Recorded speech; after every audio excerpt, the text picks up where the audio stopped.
Lakimang, Maynila, ngunit ang puso niya nasa mga katutubong naninirahan sa mga liblib na lugar sa Mindanao. Ang buhay niyo dito? Okay lang po. Ano yung madalas na pagkain niyo?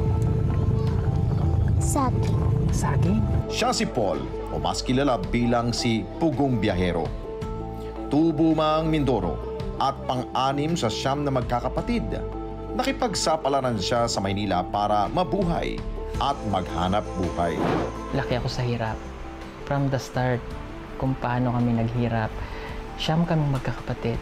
So, dikit-dikit eh. So, dumating sa point na nag-stop na ako sa pag-aaral. At the age of 18, nagtrabaho na ako. Naging boy, naging taga-alaga ng aso, taga-alaga ng mga manok sa farm, naging kargador sa Divisoria dahil mayroon kaming among Ichi, nagbenta ng mga sapatos, kung saan-saan dinideliver. So, yun yung parang naging ano namin na laki tayo sa hirap eh. So, kung may matanggap tayong blessing, itulong natin. Kasi mas masarap talaga yung umaangat yung buhay mo na nagagamit mo yun sa pagtulong. Magsasaka si tatay, yung ani namin na ibayad na sa utang, matitira na lang 3 kaban. So paano namin pagkakasyahin? Ay 9 kami, yung iba nun asawa na pero sunod-sunod kami nag-aaral. Pagpapasok sa school, naglalakad ako ng 40 minutes to 1 hour. Saan yan, sir? Sa Mindoro. Oo, so ang gagawin ko ay manguha ko ng bayabas. Kasi gutom na ako eh. Ang hirap mag-aaral na walang papasok sa tanong. Na ang isip mo, gusto ko na umay kasi gusto ko na kumain. Pero pagdating mo sa bahay, wala ka na magkakainin. So minsan may sinaing sinanay na bigas, kanin, may kape, pero wala kami asukal. Mahal eh, hindi namin kaya. Kahit brown sugar. Bihira lang kami magkape. Pero alam mong ginagawa namin kape? Banaba. Yung banaba, yung bunga ng banaba na bilog, pag nilaga mo yung magiging parang kape. Healthy na.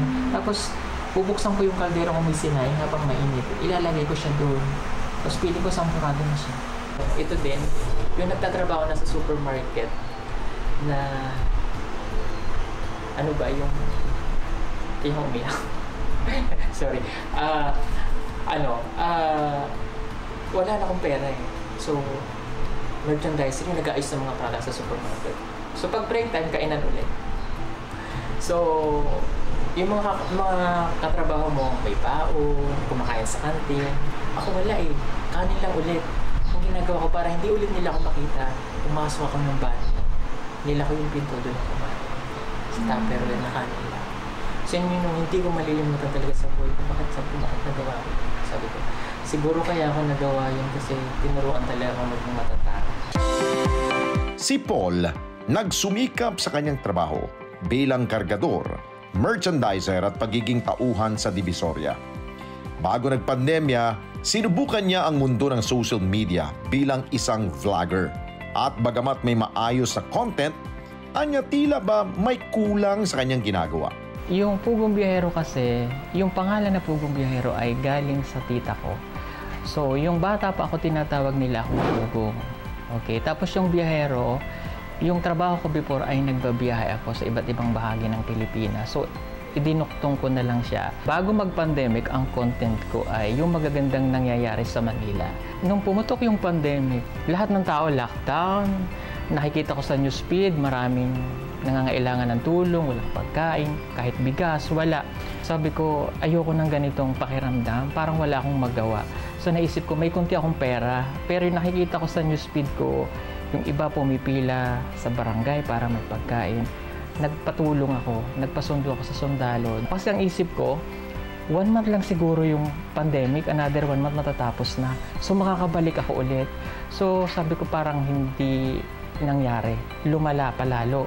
So sabi ko parang ito na siguro yung calling ko ni God na kahit paano nabibigyan tayo ng magandang blessing, ituloy-tuloy ko na para makatulong ako. Dito na nagsimulang seryosohin ni Paul ang pagtulong sa iba. Hindi rin niya inakalang marami ang susuporta sa kanya at magpapaabot ng tulong. Mayroon taong nangangailangan ng tulong na nakita ko sa Manila Bay. May isang tao doon na taga Davao na matagal siyang nawalay sa kanyang pamilya, 40 years, na hindi siya nakauwi, hindi alam ng pamilya na nasaan. So dahil malaki ang sakop ng social media, natulungan ko siya. So tinulungan ko siyang maiuwi ng Davao, ako yung naghatid sa kanya, tapos nakapiling niya yung pamilya niya. Tapos kasi that time parang nalilito na talaga ako sa content na tinatakbo nung vlog ko. Pinag-pray ko, God, dalhin mo ako dun sa tama. Ano ba yung talagang gusto mo para sa akin? So sa paglalakad ko, dun ko siya nakikita na dito ako dinala ni God. Tapos kaya nung pandemic naisip ko na kaagad, ito talaga yung para sa akin. Dinala siya ng kanyang mga paa sa mga bulubunduking sityo sa Mindanao.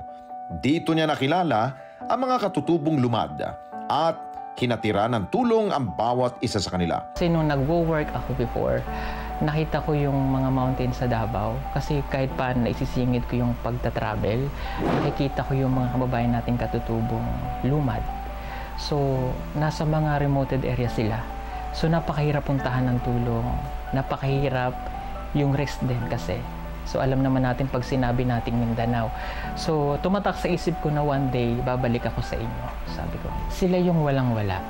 Sila yung walang kakayanan na makabili ng ganito, makapagpatayo ng bahay.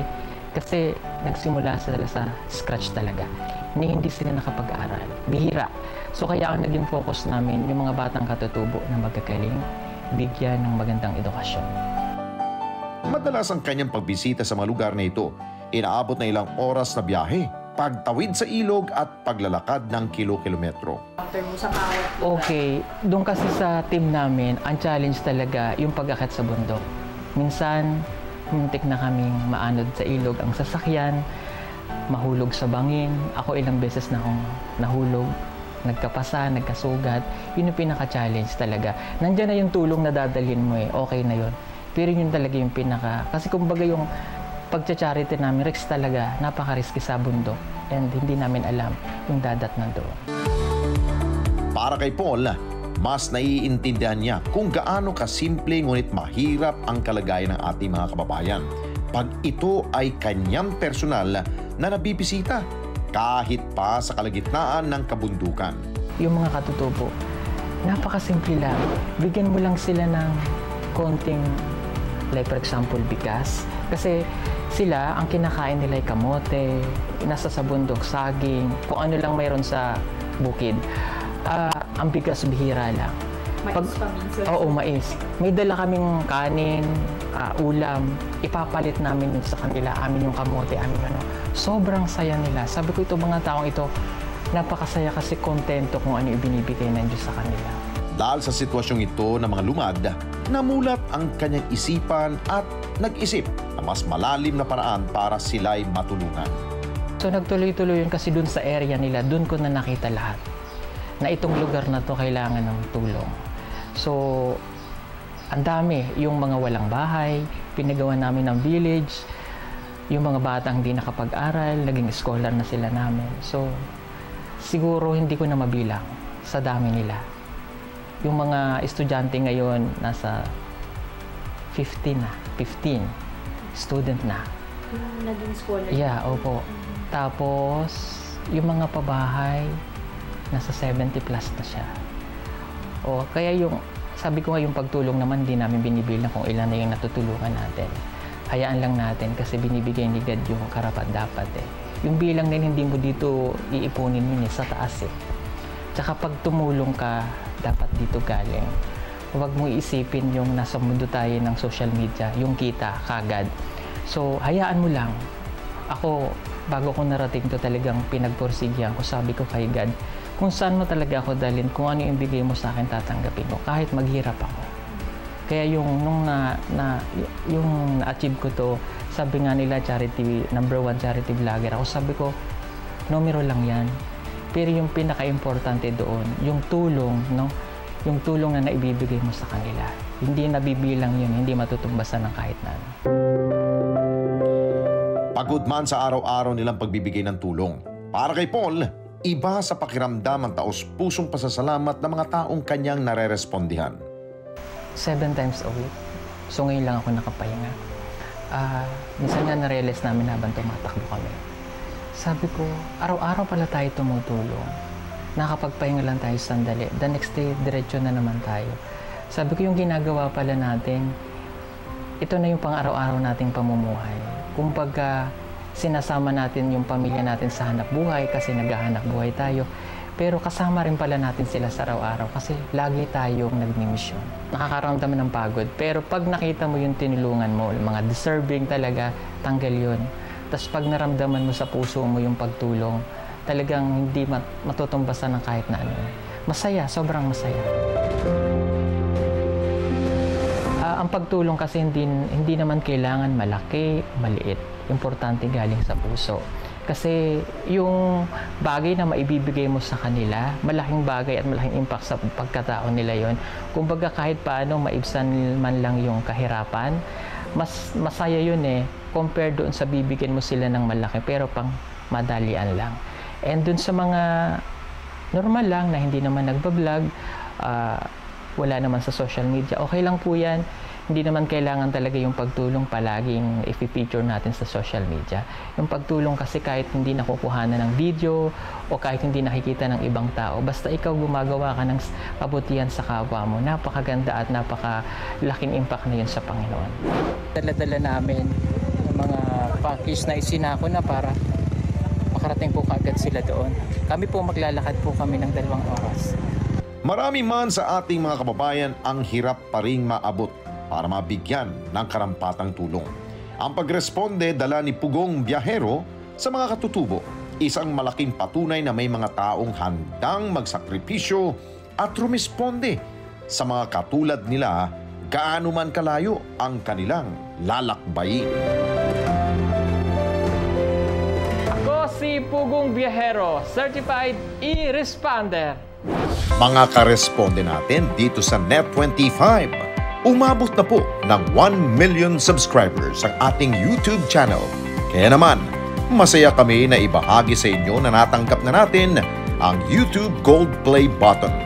Dahil po yan sa walang sawa ninyong pagtangkilik sa mga programa ng Net25, lalong-lalo na po sa Responde Mata ng Mamamayan. Kaya naman, congratulations po sa ating lahat. Keep on sharing mga karesponde. Gawin nating viral ang bawat content natin ng pagtulong at pagresponde sa higit na nangangailangan. Maraming salamat po sa inyong lahat. Mga kababayan, salamat po sa inyong pong pagsubaybay sa Responde Mata ng Mamamayan. Para mapanood pa ang iba pa naming pagresponde sa ating mga kababayan, i-click lamang ang subscribe button at i-follow lamang ang Net25 social media pages at Net25 TV.